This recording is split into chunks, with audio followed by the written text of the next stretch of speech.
Sony and Apple just got a massive wake-up call from Japan, and honestly, if these specs hold up, the professional video ecosystem is about to get completely flipped on its head.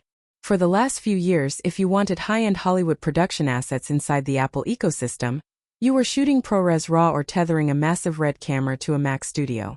But Nikon just dropped a nuclear bomb on the industry by buying RED Digital Cinema, and the freshly leaked specs for the upcoming Nikon Z9 Mark II show exactly how terrifying this corporate marriage is going to be for the competition.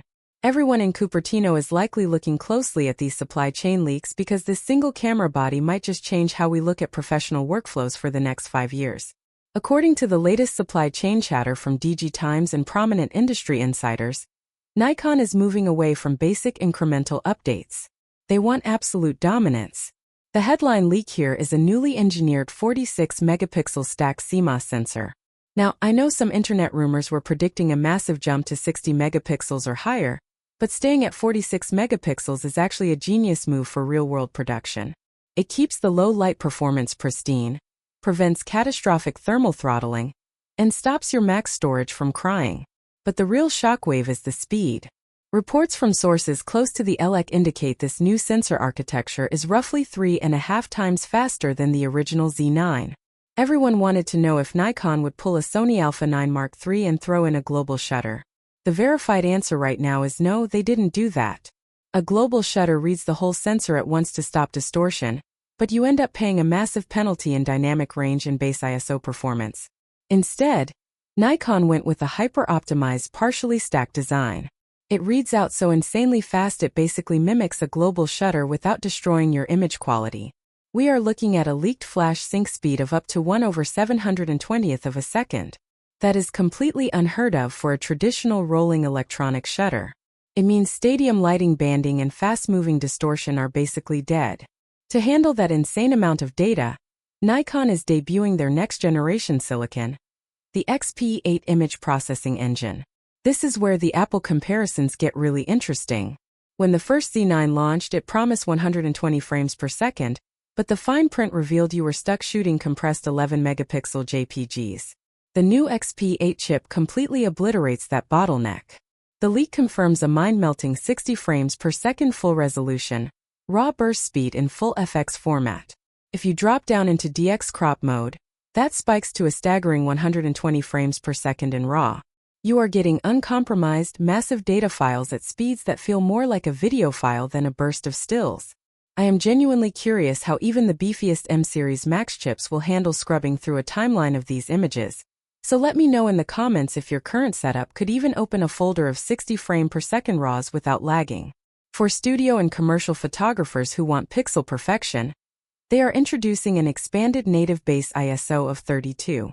Lowering the base ISO to 32 maximizes clean signal-to-noise ratios, giving you dynamic range that genuinely rivals medium-format digital backs.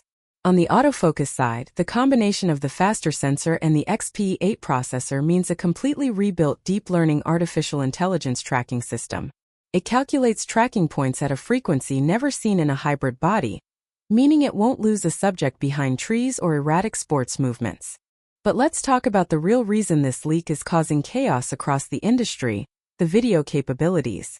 This is where RED's DNA is officially being injected into consumer hardware. The leaked video spec is absolute insanity. We are getting internal 12-bit or 3D RED RAW video recording up to 8.3K resolution in full 3x2 open gate at 60 frames per second. Think about that.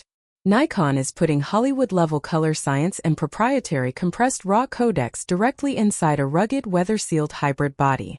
You do not need external recorders or expensive monitors to get true cinema files.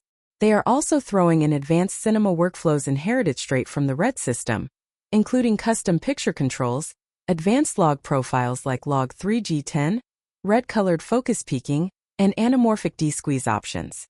This basically bridges the gap between a standard mirrorless workflow and a true Hollywood set. Physically, the body keeps the built-like-a-tank integrated vertical grip that pros need to balance giant glass.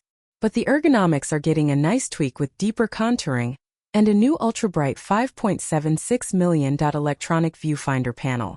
That matches the beautiful panel from the Z6 Mark III, meaning zero blackout, almost zero latency, and a view so realistic you will forget it is an electronic screen. So when can you actually buy this beast, and how much is the damage going to be? While early speculation hoped for a launch alongside major sporting events this year, supply chain data tracked by analysts like Ross Young indicates that Nikon is taking extra time to iron out the advanced processor integration.